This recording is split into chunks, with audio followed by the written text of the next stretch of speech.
What is happening, everybody, and welcome back to another episode of the Sports Card CEO. Did he get another one? Oh, Gallow's on his way back. He got it! Santa Maria! Lindor again! There it is! He did it! A 40-70 season, and a season unlike any other in Major League Baseball history for Ronald Acuna Jr. There's a drive to right, off the bat of Evan Carter, and what a postseason he is having. He hits this one hard. He hits it a mile to left. Mike Trout has ripped a home run. What's up, guys? This is Mike Trout, and you're listening to Sports Card CEO with Kern, Bubba, and Hand.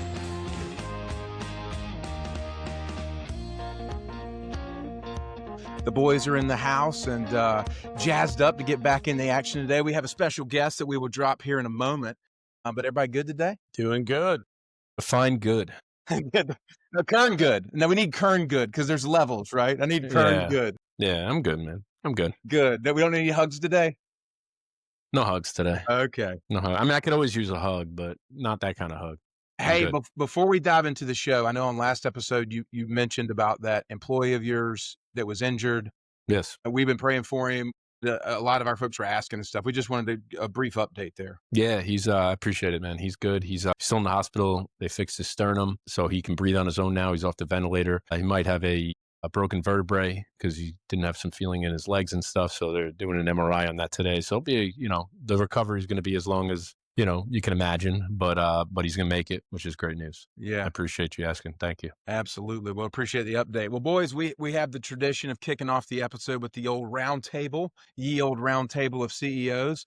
So, Bubba, you're in slot number 1. So go ahead and fire away. What you been up to? Man, I finally got back to sea level here from being at elevation last week, the prior week in elk country. So back to normal again on the card front. Have kind of slowed down, just kind of letting the whole postseason play out here. I was lucky enough though to I say lucky enough, kind of smart enough, maybe, I don't know, one of the two, to buy some Trey Savage before this playoff run. So I'm hoping it's Jacob Mizorowski ×2.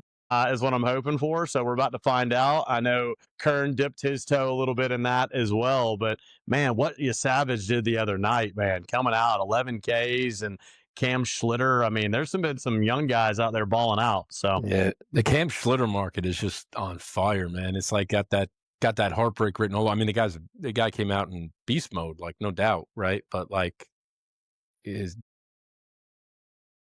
These rookie pitchers, man, are getting just ridiculous amounts of hype. It's crazy. I love when they get that hype, though. It's fun to see the market go crazy. have y'all seen the video of Savage, his release point compared to like Trevor Rogers or Tyler Rogers he's way down here and he's up here like tomahawking that ball. But dude, that dude's a beast. But interesting to see, man. We talked about the playoffs. I think we got a lot of it right. And even some of the players, we talked about Julio having a big playoffs with the big hit the other night, knocking in Cal Raleigh, Churio coming out doing. So I've been tuning in on that. Was it big into football mode here as well? Unfortunately, my Dogs lost to Alabama the previous weekend, but we got it right this weekend against the big, tough Kentucky Wildcats.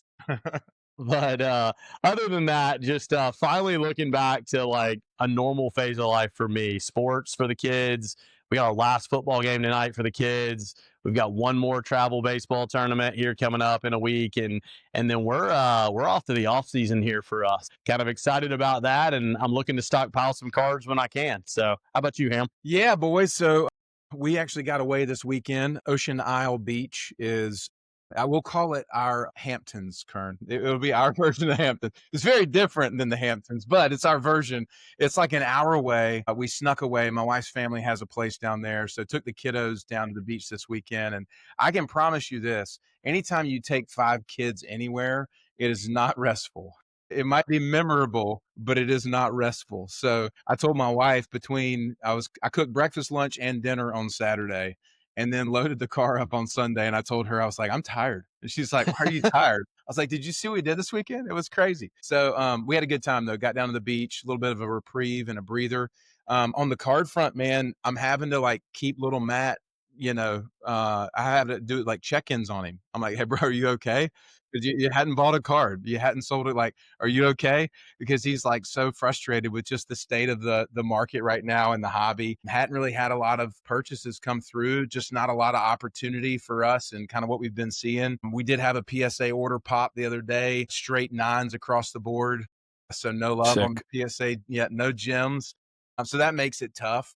But this weekend, we're headed up to Charlotte, North Carolina for the Charlotte Card Show, which a lot of folks are saying they're gonna go. So we feel like the turnout's gonna be pretty good. So hopefully it'll be a good opportunity to get around some folks and get some new inventory in the mix. So that's Well, what we got. before we get to Kern here, I know Kern's going to go next. I got a question on the grading front. I've been joking, and I kind of wasn't joking about the BGS Butcher, but I just got 2 orders back as well. I got a PSA order back, then I got a BGS order back. It's literally the Bowman Butcher. He doesn't butcher anything but he hates Bowman. I really Yeah. think the guy owns a lot of Bowman. He doesn't want anybody else to get good grades He because gets all the good grades. dude, I'm literally open the pack and I open the box and I'm like, okay, maybe I'll get a 9.5, BGS 6, BGS 7, 7.5, BGS 6.5. I mean, literally the highest grade I got was an 8.5. There was 20 cards in there. Dude, Remind me to never sub through Bubba. Don't do BGS. PSA a little better luck, but So- BGS, no. hey, we're gonna get some sports card CEO tinfoil hats, and it's just gonna say the BGS Butcher, The Bowman Butcher. Yeah. the Bowman Butcher. The Bowman Butcher. I love it. So, Kern, what's up with you, buddy? And not a whole lot, man. I've been swamped at work here. So me on the card front, been a little light. I got the itch on Friday to do some ripping. So I got a case, a couple of loose boxes. I skunked, man. I've never seen this before. Like, I know we've seen bad cases, bad boxes, but 24 draft, I had one of the super jumbos I had, the boxes, I had 5 base autos in that super jumbo. Like, it's like, that's hard to do. You Like, didn't. I know super jumbo has like, tendency to be a lot of base autos, but 5 base autos and like Man. not good guys, like, it's not ideal. When your best card is like a Connor Griffin refractor non-auto, like, it's bad news in a $1,200 box, You didn't cope by going out and buying a bunch of Pokemon or anything, did you?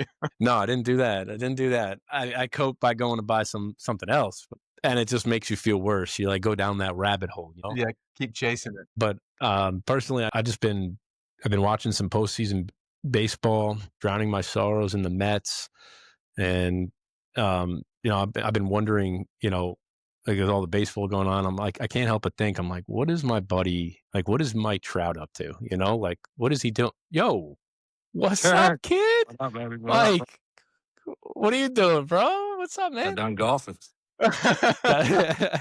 Ladies and gentlemen, welcome to the Sports Card CEO podcast. None other than Mike Trout. Mike, what's up, man? How you guys doing? Everything's good over here. Can't beat this weather. It's so good to have No. you on, bud. Look at that. Sure. At Trout National, huh? Yeah. Finished up a round. Yeah. How Nice, does it man. feel to like play golf at your own course? Like, that's got to be something special. Let's be honest. Yeah, no, the first round was kind of surreal. It's just a long time coming, just seeing everything come together and finally, seeing grass and being able to hit a golf ball. It's been amazing. Are you always out in Jersey in the off season? Yeah, I jump back and forth, but mainly Jersey. We got a bunch of family back here, so it's always good to come back and see the people that I don't see during the year. So. Nice. So I really appreciate you coming on. We all appreciate you coming on the show. You and I first met. We actually did a deal together, and I came out to LA, and you took me for every penny I was worth. Mike, This guy, good job, Mike.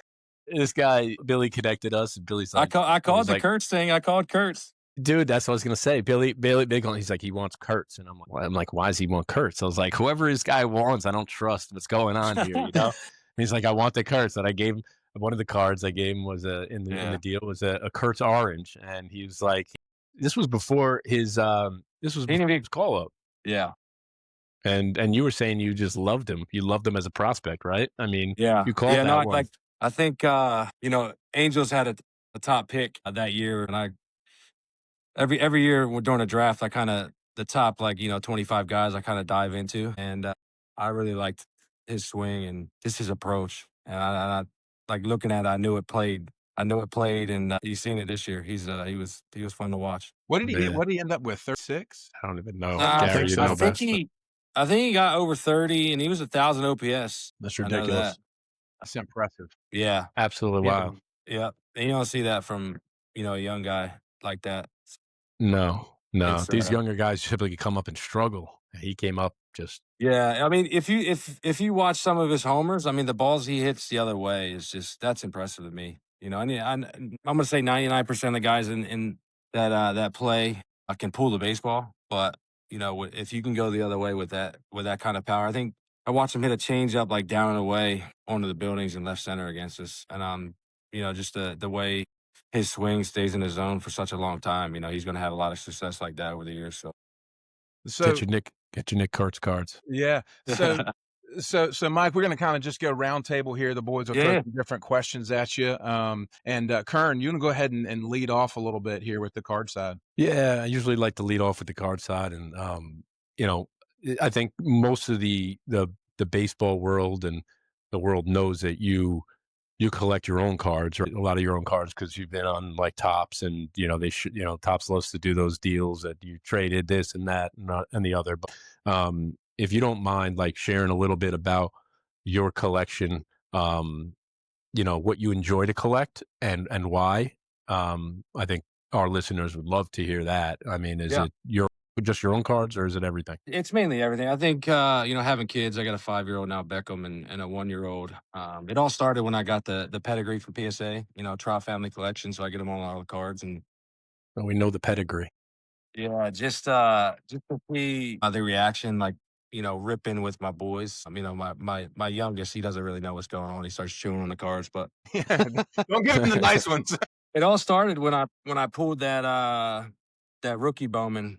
Yeah. We hit on video, and like people were asking me, like, "Hey, that's a setup." Yeah. I'm like, to be honest, I bought 3 different boxes. 2 were from like Louisiana, and 1 was from Ohio. And I literally was gonna keep. I told myself, well, I'll go back. I bought 1 for my boy Beckham, and I said, all right, when he turns 18, he can open it. It'll be like a nice gift for him, or he can do whatever he wants with it. And then I had another son, and when I found out to find another one, I was like, you know what? I want to rip one. So I bought 2 more. And so I got 1 from my youngest, and I had them out on the table. And every day, me and my boy would walk by this. We had it on like a little, it was on like side table in the basement in the game room. And we'd walk by it, and he'd be like, Dad, let's rip.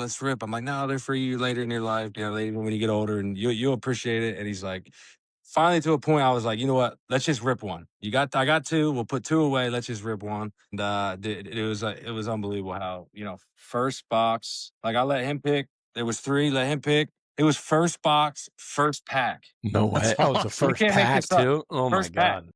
I said, you can't make this up. And then it all went downhill from there. Because now he's like, he wants to just find Angels players. Like he was on the Rockies for a little bit and in his little league team. So now like when I pull Rocky players, let me keep that, the D-back. So I'm still, the main collection is me for them guys. But currency got me into Bowman a lot. And I really wasn't into it that much until I was ripping.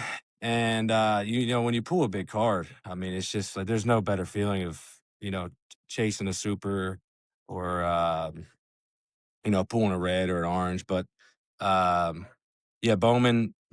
I go through like these stretches where it's like when I first started getting into cards during COVID, I was chasing. I was doing Prism football, like Jalen's year. It was like Love, Herbert, Burrow, and I mean, Yeah. that was Yeah. fun to me. And Yeah. then I was like, I dabbled into some basketball, but my main collection right now is probably myself and some Eagles guys. So and ex teammates. I've had some great teammates over the years. So it's been That was fun. It kind of just what I'm feeling that day, or that week, and then go from there. I was gonna say I've seen some pretty nice cards of an old teammate. Yeah, I got some pretty good old times. I was fortunate enough to play with them, so it was fun. Fun to get some cards. I didn't really even get into the cars. I didn't really know what I was getting into, and then once I got them going, they're pretty cool to have. I think you're like me in that you love to rip. Like you get that itch, right? Yeah, There's no better feeling than I love buying. Like, it's cool to win auctions on different sites, Fanatics, and then eBay. It's pretty cool. I like sometimes go on whatnot and mess around and stuff. When you're bored at night, it's tough because when we come back from a game, it's like, all right, what do you want to do? You can play some Call of Duty, or sitting after done playing Warzone. It's like, all right, let's turn on little Fanatics or whatnot. So it's you can go down that rabbit hole quick. Yeah, I'll never forget that one time on Whatnot, I get a call from Mike, But and yeah, this is great. I'm at like one of my son's friend's birthday parties, and I was like, all right, he must have hit something big. I'm like, what's up? He's like, I just hit a Mate Red. I'm Yeah. like, dude, it's like, get the hell out of here, dude. Only you, man. Yeah, no, I think that's the thing that gets me, like opening packs and pulling that big card, or like even like when I pulled my card, my Bowman, seeing my kids' reaction. Yeah. Even if it's like right now, like when I open um just a basic set, and I get like a like one of my cards that's just like a basic card, and my kid loves it. I like that card. He's like, Dad, sign it, and he got pull a Neto. He's like, Dad, take it to the field, let Neto sign it, the home team. So Yeah.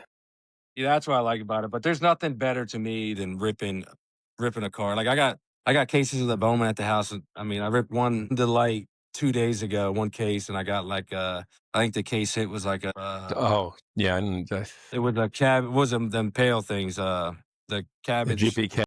Yeah, GPK of who was it? Cam Smith. It was like a base. So I still got a couple more cases back there, but You also hit another monster. You hit a Joshua Gonzalez black auto. yeah, that was see the new Bowman I'm not really familiar with. Like the guys, obviously, you told me some guys that chase, but yeah, I hit that black out of 10 and it came back 10-10. So So that'll be coming my way I guess soon. I didn't go with who was the guy you guys that sent it to PSA that you guys who was it? Gary, Gary said it in the beginning. Who are you talking about? When you submit the card. When you submit the cards. The BGS, the Bowman Butcher. Yeah, don't Yeah, send the it Bowman to him. Butcher. Yeah, I Don't didn't send send it to him. Nah. Yeah. Obviously Mike Trout needs to start submitting all our cards, because if we're getting 6.5, Dude, everybody's like, because like I'll send Kearns all the good ones, and then he's like, man, you're getting a lot of good grades. I'm like, you don't see half of them. Like, why would I send you like a because I go minimum 9. If it's not a 9, it's like, all right, you know what I mean? Wait, first off, we forgot. Congratulations, Yeah. seriously, on film 400. Congratulations. Yes. yeah, dude, It's bravo. awesome, man. So I got you a little gift here from us. My guy, the baseball artist, made a 400 home run ball. I'm going to send your way. Wow. It's images from that at bat, if That's you can sick. see here. Oh yeah. Oh yeah. So I'm That's gonna awesome. send this your. Yeah. I'm gonna send this your way. It's really really cool looking card. He did a good job on this one. So I'm gonna send this your way in a case. I appreciate that.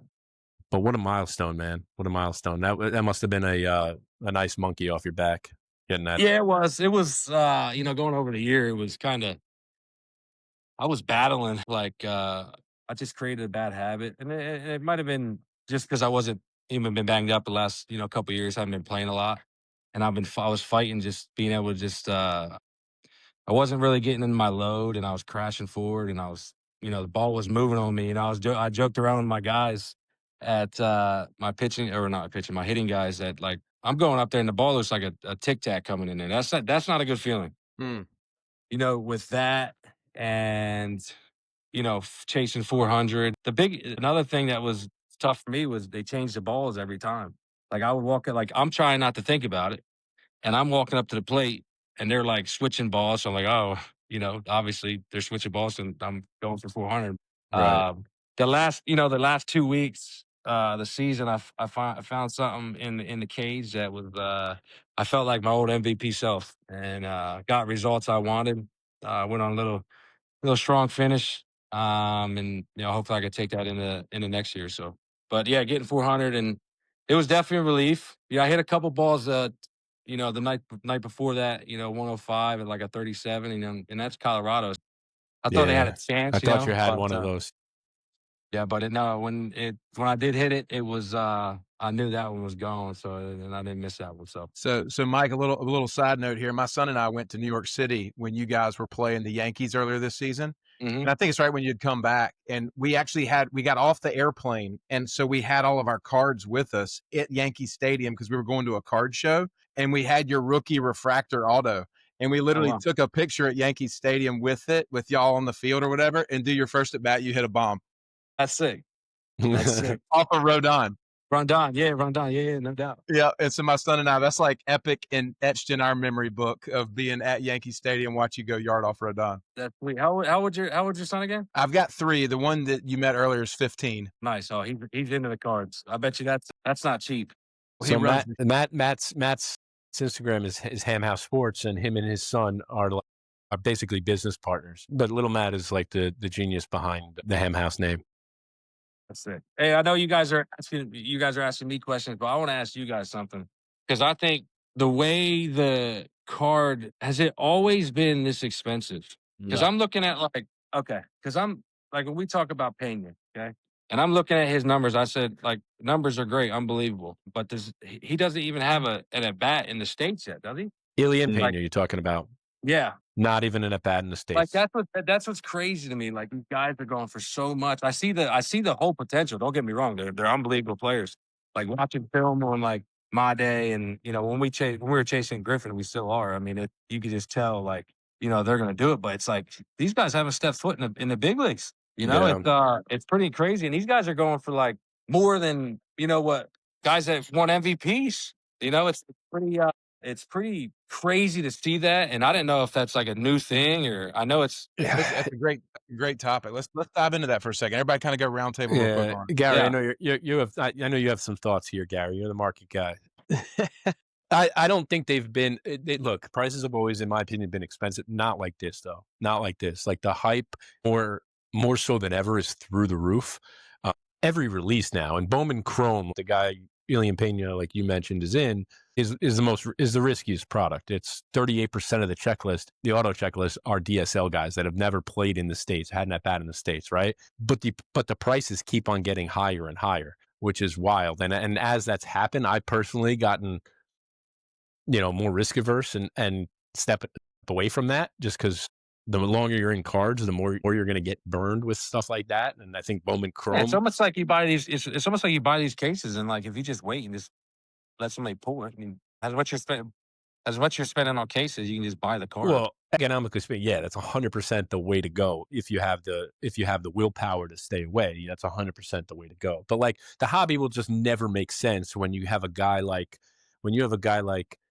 Junior Caminero, who had a monster season, 40 plus home runs, right? And his oranges are selling for, I don't even want to use Connor Griffin as an example, but like because he's a level of himself of a prospect, but like let's be honest, he hasn't stepped foot in a major league field. When his prices are double Junior Caminero, there's something. It's crazy something's to off. me. I've been looking at that. I've been thinking about that for like a while now. Ever since I've been collecting, I'm like, it's almost like if you pull a big card, you sell it or get rid of it if you don't like the guy, like to see the future, the value of that. But because the prices are so high now, and then once it calms down, it'll be real low. I mean, you're going to get way more value, I think. Yeah, I mean, I think. Yeah, Gary, go ahead. No, I was just going to say that I think I was just looking at a spreadsheet earlier today when I was buying Connor Griffin Blacks for $2,500, right? So I think the story is different for every player, every single release. And I think this release we're specifically looking at is so thin that you're going to overpay for the few guys that are there, right? Where with Connor, he was kind of overshadowed with some of the other folks there when the whole time you and I were talking, I was like, look, dude, this is one of the guys that has power, speed. He has it all. Yep. I mean, he's one of those being few overshadowed guys. by Jack. Exactly. And so here we were targeting Connor and targeting some of these other guys on like Weatherholt and some of these other guys. We never bought a single Jack card. And we had Jack on the show, and I love Jack, but his prices were way too high for the type of player he was. So I think it's by release, in my opinion. And you look at a guy like Connor Griffin, he's one of the few guys right now that Kern and I were talking about the other day, and it's like, do we even sell this guy? Because he's that damn good in our opinion. Like when it comes to Connor right now, what he could do. Right. So it's It's hard to. I think Yeah. it's situation by situation. Yeah, a guy like that, like Connor, and to be honest, like the people that are holding him, it's no joke. They're holding him or paying high prices, thinking that he's going to go up and that he's going to be the next Mike Trout. Like that's where their mind is, you know. And the guy in Bowman Chrome that they're buying, is he going to be the next Juan Soto, you know, from Bowman Chrome? Like that's what people are doing. Yeah. One of the things I was going to say, Mike, is like you're kind of to blame for this, honestly. I mean, seriously though, like, and not in a negative way, but like, I mean, your super fractor sold for $4 million, and you had red sales of your first Bowman Red do $1 million a couple of times. And so, anytime somebody comes in, like you are going to be the standard by which people start to go, okay, could this guy be that? And it's funny hearing it from you because like you lived it as a Yeah. 3-time MVP, and you're like, dude, this is like ridiculous, the level of competition and all this kind of stuff. So it's interesting to hear your perspective on it with that correlation. Yeah, no, I just, I remember you guys talking about, the pitchers. I mean, every time I talk to Kearns, he's like, I don't really, collect that many pitchers because like the value isn't there. But I think, going back to what you're talking about, like how my cards are so high, I think people look at like the scheme stuff, like they see 100%. value, like with the young guys, like, okay, this guy could be, the next Skeens, and just they're trying to get ahead of it. And, they can, put up at them big prices, and it's crazy how like you have one good game or a couple good games where it's just like the prices skyrocket, like the guy Yeah, for the Blue Jays, Trey Savage. he's Savage. I bet you his card's doubled or tripled in the last 3 days. Which is But funny. it's good though, 'cause it's like you take chances on guys. Like if you guys if you feel strongly about somebody, like going before the season. I mean, I was talking to Kearns. I'm like, bro, Connor's the guy. Like this is a guy we got to go after. Like he is the real deal, And you've seen it. I mean, this was preseason, like before, like spring training, like before anything. And then you seen what he did out in the field, and like hearing, I'm around a lot of baseball people, obviously, just like people coming in and out, like seeing minor league guys play. He just stands out, more than everybody. So It's funny, we had Connor on this show, and we asked him straight up, "Who's the filthiest guy that you ever faced?" His answer was Trey Savage. And so, again, if somebody would have been listening to our podcast and would have gone in on Connor's hot take on Savage, they would have easily tripled up right now. Wouldn't you think, no doubt, in the time no frame? doubt. Same with the guy from New York. 110 pitches. Closeout Schlittler. game. I mean, yeah, just is he in this year's? Yeah, he's in Bowman Chrome, the new year. Yeah. Yeah, the one that's out now. And then I think that has something to do with the cases going up too. Like they have good games, it's going to go up. Because he could be in there. Well, it becomes chances another of him being in there? chase. Yeah, Yeah, no doubt, no doubt. yeah. So, Bubba, keeping the rhythm going here with the kind of questions. Bubba, do you have some stuff for Mike? Yeah, I do, but I want to kind of finish the thought we were talking about because it's kind of unique when you look at this. You look at the last like 5, 6, 7 years. You look at Ellie, Corbin Carroll, Julio, Gunnar, all came together in a class. You had Acuna, Soto, Vlad, all come together. Tatis. Then you have Connor, Weatherholt, McGonigal. We have these waves, and that's what you're looking for, right? Who's going to be in that wave? You look at Churio and you look at Caminero and you look at this next newest wave that's kind of hit. James Wood, PCA, guys like that are hitting. I mean, that's what's fun about Bowman. There's somebody's going to be in that wave. Just who is it going to be? No doubt. That's what's fun about the hunt. So, but yeah, that's why we love doing this. But most of my questions, Mike, are going to be baseball questions. I'm a baseball guy.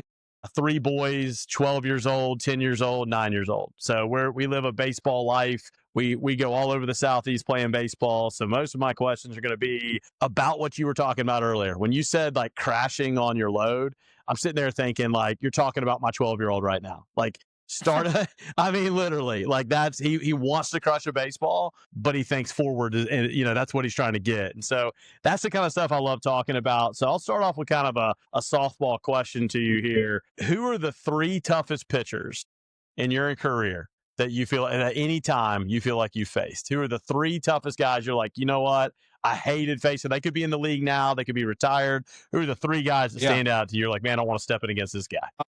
First off, it's got to be Scherzer. When I faced him in Detroit, it seemed like every day I would face him in like a day game in Detroit, early game, and he would throw them up, shoot fastballs at 100. It was tough. Yeah, I'd say Scherzer is up there. Verlander's he's good for a reason because I mean obviously he throws really hard and he can locate anything. A funny story about Verlander is I think his first or second year, I hit a homer off a slider, and this was like first 2 years in the big leagues. And every time I faced him since then, I have never seen another slider. Really? So I thought that was pretty cool because, like, all right, well, I hit it, but he got me out a lot. He punched me a lot because he's a guy that's like he'll be 93, 94, early in the count, and then when he gets to two strikes, We'll dial it up. just dial it up, and he can locate. I mean, it's I think nowadays it's people are pushing for velo and stuff and less location when it needs to be, when you see the good pitchers, if they can locate with all their pitches, I think for me that's the toughest because, guys that throw hard or, that can't really locate, they're going to give you something to hit. Mm-hmm. So, Verlander was up there. It's a good question. Who would be my third? Third toughest. I mean, everybody's throwing 100 now, so it's. Did you ever get to face DeGrom at his peak back when he was like 1.5? You got him in the DeGrom? All-Star game, dude. Yeah, I got him in the All-Star game. He threw me a changeup. And I was in Washington. DeGrom's up there because he can just throw 5 or 6 fastballs or 3 fastballs, 3 sliders in the same exact spot. Like, I mean, if you just put a target on the outside corner of the plate, he's hitting it every single time. And like if you chase, like he'll go like an inch or two farther. And for him, like he never really comes inside. He's just all away. And it's just a smooth, like, okay, here comes delivery, and then it's like a low BB. Yeah, he's a tough guy. But like guys like that, like I love facing because like they're competing, I'm competing. He's gonna get me, I'm gonna get him. Like there's gonna be cool moments. Like facing guys like that, it's always been fun. I was gonna say, what about facing Shohei? Shohei, yeah. I mean, that was kind of a weird moment, but like that was like. Yeah, I think I was kind of battling the whole swing thing at the time, as in the ball wasn't looking like a baseball. So if you add that to what Shohei throws, not a good combination. So Yeah. he threw me some good pitches I would usually hit. I just missed them. It's funny because people are like, oh, have you seen him or faced him? That's the first time I ever seen him. Facing him.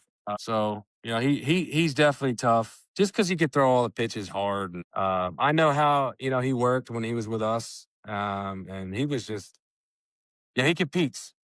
And I think seeing that competitiveness in him, it's a tough battle. Mike, I'm going to test your memory here on yourself. Do you remember who you got your first hit off of? First hit, it was against the Mariners. It was a sack bunt. That's a trivia question. Sack bunt, beat it out. I think it was Pineda, maybe. Yes, there you go. Now the first home run. Everybody asked me, "Hey, who's your first home run off of?" And I'm like, I know it was a submariner, and it wasn't O'Day for the Orioles. It was another submariner. I'll give you a hint if you want one. Yeah, people ask me this all the time, and I'm just His initials are MW. I don't even think I can give it to you then. I mean, I think it's Mark Worrell. submariner. Yep, in Baltimore. July 24th. 11? 11. Yeah, Man. came up from Double-A. Yeah, but Little Rock. Do you remember Yeah. your stat line on your debut? I was 0 for 3, I think.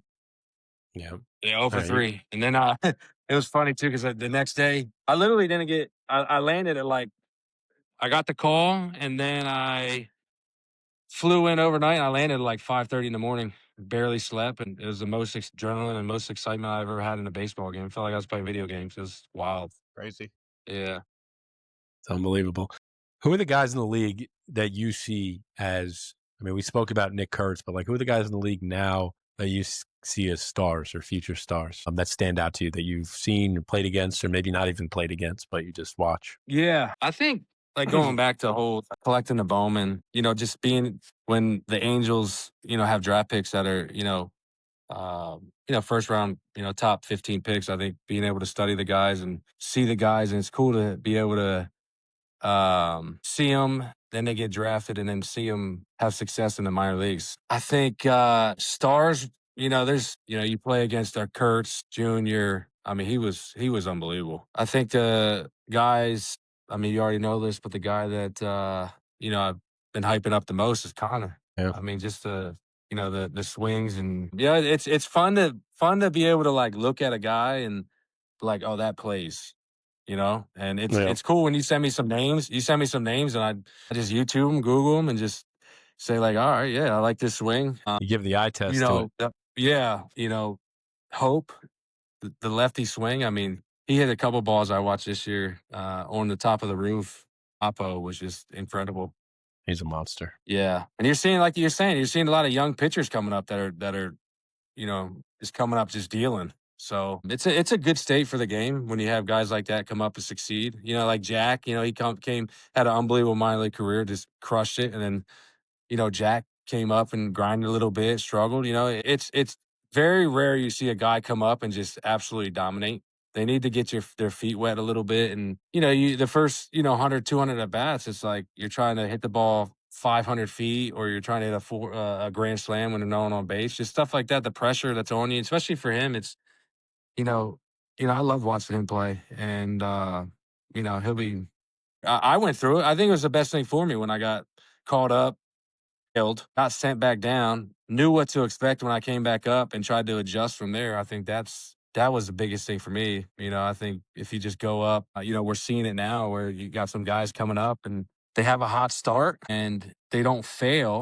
And in the minor leagues, they've been the best at their position and best on the field their whole career. And then when they get to the big leagues, they fail a little bit, and then you're on the spotlight. You start failing up there, and then you start pressing, and it's just how you handle that and get out of that is key. I was just going to tell you, you kind of remind me of Chipper Jones in your student of the game mentality. Like, he's such a student of the game as a hitter. I mean, with the Braves now, anytime anybody's struggling, they're bringing Chipper in. He's looking at their swing. He's kind of like the coach of the hitting. When you're looking at something like that, I've heard you talking about keeping the barrel in the zone, okay, and keeping it in a long time. When you see a guy like Kevin McGonigal, okay, who's got the number one rated hit tool in the whole class coming up, the highest I think you could even get. Like, what, how do you think they're getting there with that? Is that because the barrel's in the zone? Like, when you're looking at a swing, like when you say that plays, what are you looking for? Yeah, I think, just the swing in general, you could tell, I can tell, if you're looking at a swing and just how quick they are, and it's not real long, not a lot of things happening, and not a lot of things have to line up to be have a good swing. Yeah, I saw McGonigal hit a 98 mile an hour fastball, up and in, and he pulled it down the line this year. I think, Kearns, you sent me that, the last month of the season, he did that. I think the longer you have your barrel through the zone instead of up and out, I dealt with it this year. I was up and out, and it's not a good feeling. It's not a good feeling. And like I said, the longer you got the barrel in the zone, and the more room for error you got. So is that tee work? Is that mostly tee work? Is that flips? You're trying to hit it in the net? Which way? When you're trying to break that habit, what is Mike Trout doing? Yeah, I mean, if I can just really feel it when I hit off the tee, if I'm hitting stuff, if I'm cutting across things instead of hitting the ball, driving it up the middle, or like a low line drive, I can feel it, feel myself go straight out and extension, opposed to real quick and quick left. For me, it's when I just crash, and then all the force that I'm getting is just falling backwards, and it's making me fall back, and it's just straight up and left, opposed to being in your legs and being athletic and having that length in your swing to be able to adjust. If your swing is in the zone not that long, I mean, it's hard to stay and adjust on, breaking balls, or even hitting the ball, and breaking ball down and away. It's hard to, if you're not really staying in the zone long and you have that, that lag in your swing, it's tough to, have good results. So I asked Connor the same question about curveballs, and Jack Caglione asked him the same question. When did you start feeling like you could recognize curveballs? At what age? And not what Cags was saying is, you see, he's looking for the bump. He's seeing the bump of a curveball coming up. When do you feel like you really kind of nailed that in your at what age? Yeah, it's definitely different nowadays because I mean, I'd go to like a little league game and you got 9 and 10-year-olds. Yeah, well, I can even go younger. 7, 8-year-olds throwing breaking balls. I'm like, what is going on? That is But advantage, baby. yeah, no, I think for me, I'm always looking fastball at the plate. Mike's like, My- let me get my their approach Bowman is- cards. Yeah. For me, it's like I'm always looking fastball and just telling myself and just preparing my mind and my brain to like see it pop up, and then I'm prepared when it happens. I always liked when guys threw all their pitches like my first at bat, so I see them like I can visualize them and I know what they're doing and their spin. I talk a lot of pitchers about this. I'm like, why would like if it's like a one count or a count and there's no one on base, why are you throwing this dude your best pitch? Like make him get So himself out and save that for like if there's a big situation. to Like that point, if you show me yeah, good. no, please finish. No, I said like if you show me your best pitch, like I see it, I know what it is. Like I see it, so like it's gonna give me way more advantage when that big situation comes up because I've seen it before. I think a lot Yeah. of people just go off the analytics and the cards nowadays. It's different. To that point, do you not like being in a leadoff spot for that reason against a new rookie pitcher or anything because you want to be able to have you want to be able to see as many pitches I or don't. your guys see as many pitches or No, I mean I don't really care where I hit in the lineup. I mean I like two more than one. I don't mind three, but I think the benefit of being in the leadoff spot, I mean, you're going to get 5 at bats. So, you got to take advantage of that. I like that. Gives you more chances at the plate. But like me, I don't really swing at the first pitch that much. So, I like seeing a lot of pitches and just getting, just building up like info throughout the whole game. And then big thing is like seeing a lot of pitches and then coming back and like telling your teammates, talking to your teammates of like, okay, this is what it's doing. This is what I seen, because they might pitch me differently than Joe Adele or, something like that. So being able to, suck, like be a sponge and like get all that information, as much as you can. Granted, if they leave one hanging like over the plate, you're going to hit it. Like you want to hit it. But yeah.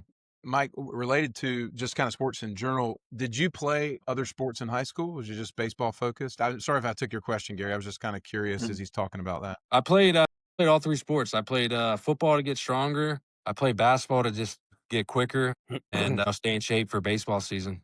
Yeah, I played all 3 sports. I thought it was great for me. It was a good reset. It was good to get my mind off the game a little bit. It's not saying like I didn't still hit and stuff during football season or anything, or basketball season that is, but I thought it was a good reset for me at the time. Like at the time, I didn't think of anything of it, but now looking back, it was good for I think my baseball because you see a lot of people now. It's like they're playing baseball every single weekend. All the kids are like it's one weekend after another, after another, after another, after another, and it kind of just waters down a little bit. I think you get the competition of both sports, basketball and football or whatever it is. It just there's benefits to playing football, for toughness and a lot of different variations for that sport opposed to what you do in baseball. So that's the way I looked at it. Love that. 2 other questions for you real quick. On the first pitch thing, I think I'm like you right now. I'm the sponge trying to suck all this information in for my kids on hitting. So first pitch, I mean, if you are swinging at the first pitch, is it just an ambush? You've already come in and said, hey, if he throws me a fastball here in this spot, I'm about to take his head off. Is that kind of the mentality when you are swinging first pitch? What's the trigger there? So that's what gets me in trouble. I think that's why a reason why I don't do it is because I get too big and I either chase or I try to hit the ball so far when I don't need to. I get out of my approach.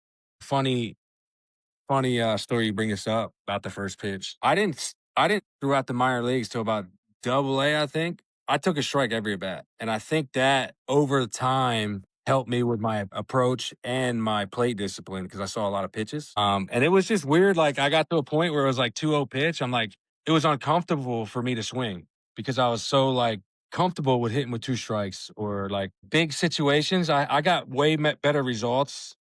And this is just me. I got better results when it was like 2-1, where it was like, all right, I got a strike on me, but I stay within my approach. As soon as I get out of my approach, it's over for me.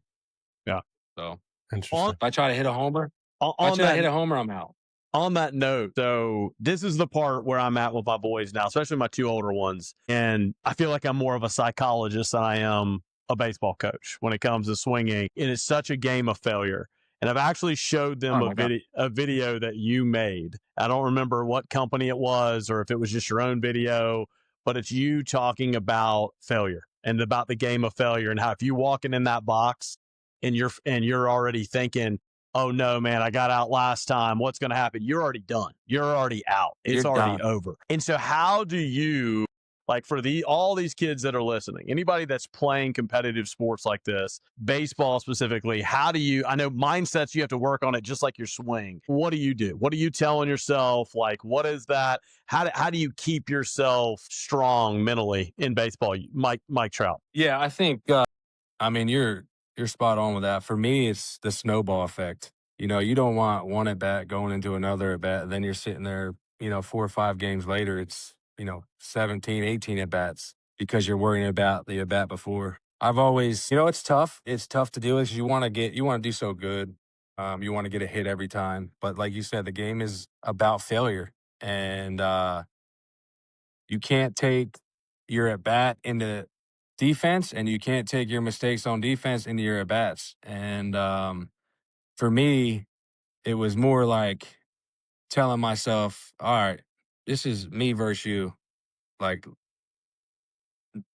I'm competing the whole time. I'm not worrying about you know, my swing or like once you get in that box, you got to look for your fastball and put a good swing on it, or have your approach or whatever works for you. But if you're up there thinking about anything, it's just gonna make you that much slower and get you off that pitch and get you thinking even more. So to be able to mentally, clear your mind and get positive thoughts. I mean, just with anything, not just hitting. I mean, anything, any sport. I mean, if you look at basketball, if you're about to take a jump shot and you're like, "Oh, this ain't going in," it probably ain't going in. No. You know what I mean? Same with being at the plate. You got to be positive. You got to be like, "Yo, I'm getting a fastball here. I ain't missing it." You just got to keep repeating that, and I think you do all your work in the cage, and you work on the stuff on the drills in the cage, whatever works for you, and then once you go in the game, you got to compete. Yeah. You don't want to see the pitch. You don't want to let the pitcher know that like you're grinding, you're struggling. You want to be like, "Yo, dude, this is me versus you. I'm about to put you on the street." Like you got to have that confidence. Yep. Because if you don't, it's like you're done. You're defeated before you even get in the box. And you're worrying about other stuff when you should be worrying about hitting the fastball. And that's when guys get in trouble. So I would just for me, I always try to put positive thoughts and read positive things and just get the mental state of the game and is huge because if you have any doubt, it's probably gonna not go your way. So Guys, I'm going to say this out loud. Like, we're literally like, Mike, I can't tell you how appreciative we are and our audience too. Like, we're literally talking baseball with Mike Trout. Yeah. I'm having to go like, this is just a super surreal moment for our listeners and for us. I'm super appreciative, man.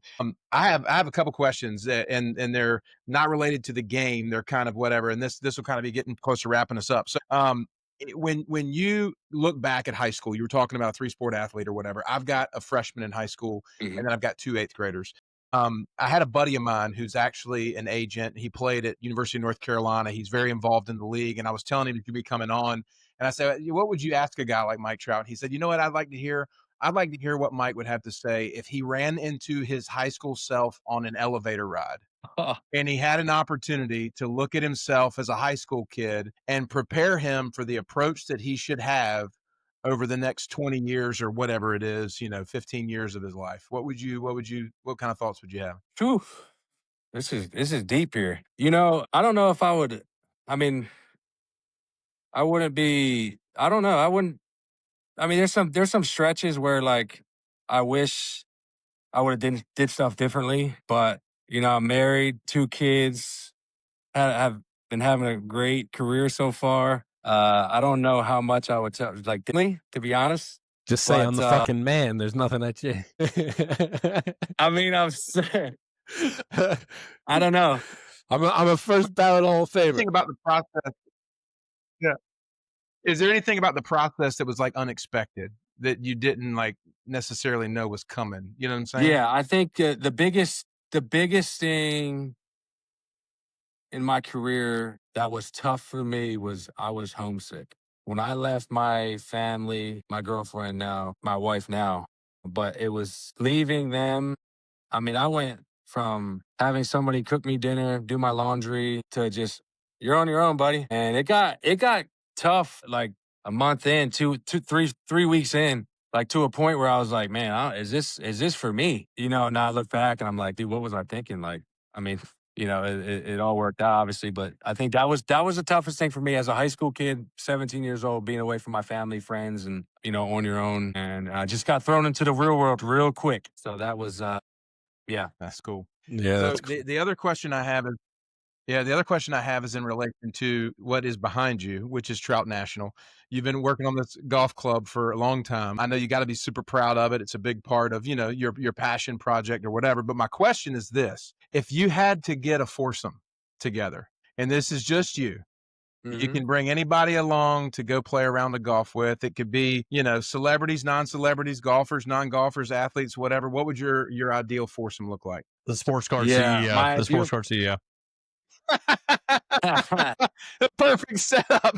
I'm gonna go. My ideal foursome would be me, Tiger, Brady, MJ. Nice. Hey, that's a power foursome happened, right there. yeah, if that ever happened, just text Kern and I'll caddy. Yeah, I'm gonna have to go with that one. And Damn. yeah, That That's is a strong legit. one. Put that one on a baseball card, Fanatics. That'd be pretty sweet. Anybody got anything else? I ask this question to every single guest. We have a lot of kids that listen to the show. We've got a lot of dads that coach kids. If you could give young baseball players one piece of advice, 8, 9, 10, 11, 12, 13, 14 years old, what would you give it to them about baseball and the game of baseball? Knowing that they're at that age, they're playing the game, they love it, and they got a dream to be right where you're sitting. What would your advice be? yeah. No, I would say just have fun.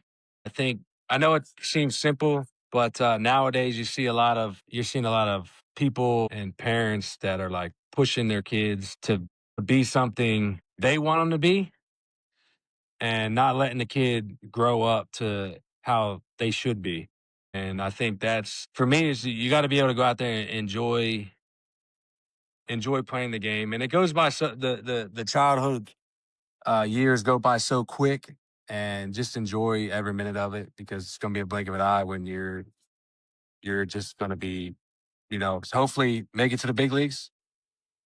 And another thing of advice is just, first of all, for me, like I was raised by two teachers, do good in school and work hard. I think if you put that mindset into that, and believe in yourself. A lot of people doubted me, being from the East Coast, not seeing the best competition. Believe in yourself. Yeah, that's my advice to them young kids. Awesome. Matt, Thanks, Mike. before you wrap us up, Matt, Yeah. Mike, what's for lunch? How's the food there at Trout National? It's nice. It's actually not even open today. It's just member play on weekends right now. We don't fully open till April, but yeah, I haven't been in there yet, so it's So a little I got Chipotle some for stuff lunch on the then? grill. No. We got some burgers cooking out there. So Oh boy. Well, Mike, I can't say thank you enough, man, on my behalf, on behalf of the Sports Card CEO guys here, man, for making time. To just appreciate you being an ambassador for Major League Baseball, an ambassador for the hobby that we all love with cards and stuff, man. So truly, thank you. I appreciate you guys having me on. It's been fun, and like I said, Kearns is he keeps me dialed with the Bowman. Let's go, Keeps brother. me dialed with the Bowman, and he gets me to spend a lot of money on the cards. I appreciate you, man. Yeah, Appreciate you, brother. absolutely. Thank you for Well, coming to on. all of our listeners, what a special episode. Absolutely. Many, many thanks to Mike Trout, a 3-time MVP, for joining us on the Sports Cards CEO. Thank you guys so much for watching. We'll see you next week.